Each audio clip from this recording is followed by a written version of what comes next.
Good morning again, church. This is my second time trying to do this one. I had an allergy attack in the middle of the last one, and so we're hoping we make it through this one. Anyway, we were in Proverbs chapter 24, and welcome to this proverb. We've been looking at the difference between wisdom and the lack thereof, which is called folly or evil or wickedness in the Proverbs here. And those who are not following wisdom fall into the disarray of doing what is wicked and evil in the sight of the Lord. So chapter 24 of Proverbs starts out like this: Be not envious of a wise man, nor desire to be with them, for their hearts devise violence, and their lips talk of trouble.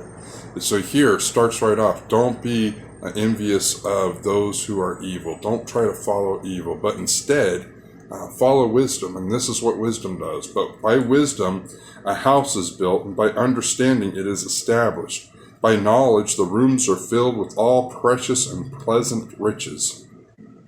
A wise man is full of strength, and a man of knowledge enhances his might. For by wise guidance you can wage your war, and in abundance of counselors there is victory. Wisdom is too high for a fool, in the gate he does not open his mouth.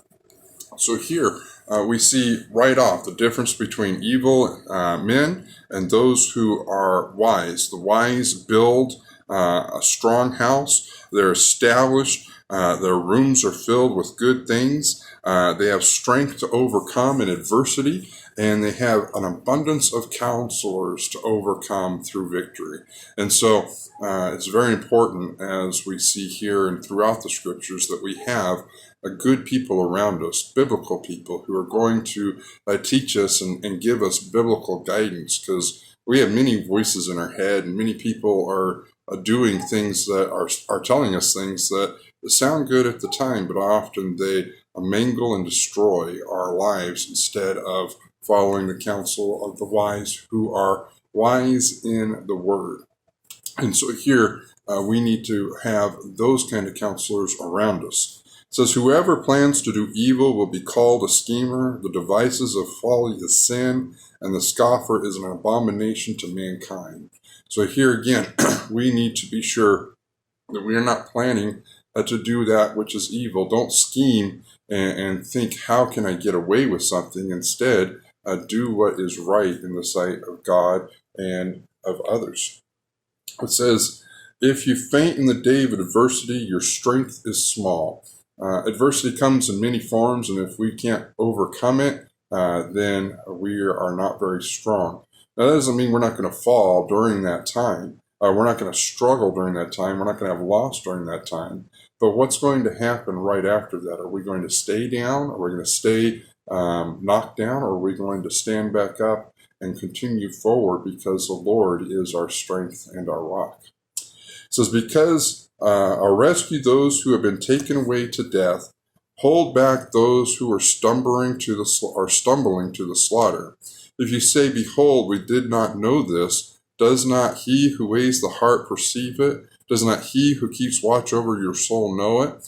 And will not he repay man according to his work? And so here, rescue those who are being taken away to death. Now, this could be a physical death that's going to be talking about here. And I think it's important that we help people in that sense. We don't want people to die. We want to take care of them the best we can. But I also think there's a spiritual aspect to this. We have the words of life through the scriptures. We have the words of life through Jesus Christ. And we need to know that there are those who are stumbling towards the slaughter, and we need to offer our guidance and our assistance in helping them to be able to overcome this adversity. And so the Lord knows our heart and their heart. It says, my son, eat honey, for it is good, and the drippings of the honeycomb are sweet to the taste. Know that wisdom is such to your soul. If you find it, there will be a future, and your hope will not be cut off. So what he's saying is, enjoy some of those sweet things in life. Enjoy the honey as it tastes good and it gives you pleasure. And in the same way as honey is sweet and tastes good to you, so is wisdom. It gives you knowledge. It's sweet to your soul, and it boosts you and gives you hope for your future. Lie not in wait as a wicked man against the dwelling of the righteous. Do no violence to his home. For the righteous falls 7 times and rises again, but the wicked stumbles in times of calamity.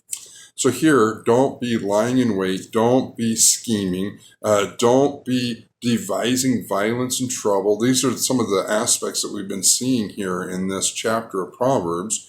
And he says, even if something does befall the righteous, even if you do plan these things and take something from them, they're going to rise again. He says, fall 7 times and rise again. I think that goes right back to the day of adversity. If you don't faint, you're weak, or your strength is small if you faint on the day of adversity.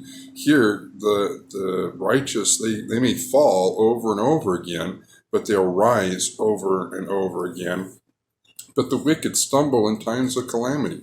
There's going to be struggle and trial, and if your only thought is, what can I get from somebody else? What can I steal? What can I take? What do I deserve to receive from someone else, rather than doing that which you are called to do? Then you're going to fall in that calamity. It says, do not rejoice when your enemy falls, and let not your heart be glad when he stumbles, lest the Lord see it and be displeased and turn away his anger from him. So this is interesting. We often have, it is an idea that God judges, and we have him to judge the good and the bad, and he can do these things. And so what he's saying here is, if there is someone who is your enemy and they fall, we shouldn't be rejoicing about that. We should be there to try to help them onto the right path. And that's the hardest thing I think we can even say or do, because those who are your enemy are ones who have hurt you, who have done something to you, who are making you struggle. But I think it is the idea of giving, even though they may never be receptive and grateful for that, we're still trying to lead them to the Lord. It says, fret not yourself because of evildoers, and do not and be not envious of the wicked, for the evil man has no future. The lamp of the wicked will be put out. So fret not because of what the evildoers are doing. We often have so much in our news media that talks about all the evil in the world, and we start getting worried, and we contemplate and think about that all the time, instead of just doing what is right all the time and trying to share that with the world around us. It says, my son, fear the Lord and the king, and do not join with those who do otherwise. So those who are trying to follow something else is going to have bad things. It says, for disaster will arise suddenly from them, and who knows the ruin that will come from them both. All right.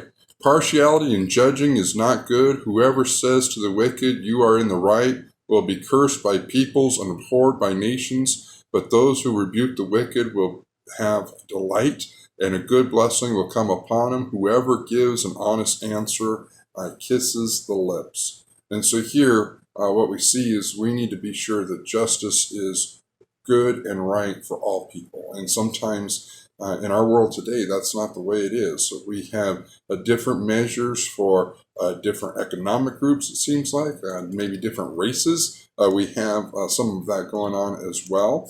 And so we need to be sure that we are giving proper justice everywhere and for everyone, and proper respect for everyone as well. It says, prepare your work outside, get everything ready for yourself in the field, and after that, build your house. I once knew a guy who built his own house and he had a farm. And I remember going to his house and visiting with him, and they were talking about the barn. And I was like, wow, this is a huge barn. And I was just so excited to see it and like look through it. And he goes, yeah, we built the barn first, and we actually stayed in it the first year. And then the following summer, we built the house. And so this man, he knew that he had to have this facility in order to plant his crops and do everything he needed to do. So he built that first. That was first and foremost. And then he was able to go out and build his house. I think he got that from this proverb here. It says, be not a witness against your neighbor without cause, and do not deceive with your lips. Do not say, I will do to him as he has done to me. I will pay the man back for what he has done. Again, not eye for an eye, but instead give and be a blessing to those around you. I passed by the field of a sluggard, by the vineyard of a man lacking sense, and behold, it was all overgrown with thorns. The ground was covered with needles, and its stone wall was broken down. Then I saw and considered it. I looked and received instruction.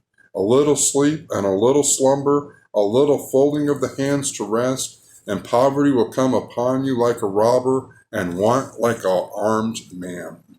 So here, again, the idea of, or the wisdom of doing the work that you need to do. Don't be a sluggard. Don't be slumbering. Don't be folding your hands. Instead, go out and do the work that you need to do so that you can have an income and that you can have the things in life that God is blessing every one of us with.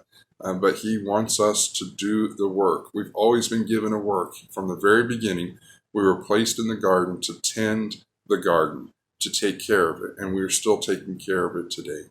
All right, well, that is our proverb for today. I hope that you are having a blessed day, and we will see you again next time.